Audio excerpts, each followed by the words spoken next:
একটা সময় ছিল যখন মনে হতো মা আমাকে ঠিক বুঝছে না। কেন বুঝছে না সেটা জানতাম না। আমি যেটা বলতাম মার মনে হতো সেটা ভুল। আমি যেভাবে চলতে চাইতাম মার মনে হতো সেটা ভুল। আমার খুব রাগ হতো, বিশ্বাস করেন।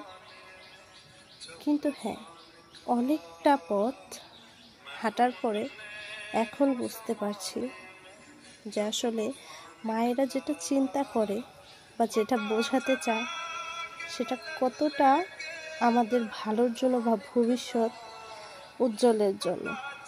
সত্যি কথা বলতে আমাদের সব সময় মায়ের কথা মতো চলা উচিত, কেননা তারা কখনো আমাদের খারাপ চাবে না।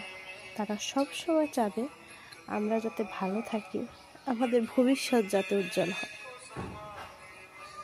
তাই তোমাদের বলছি, মাকে ভালোবাসো, মার কথাগুলো শোনো, কেননা একমাত্র মা আর বাবাই সন্তানের সর্বোচ্চ ভালো চায়।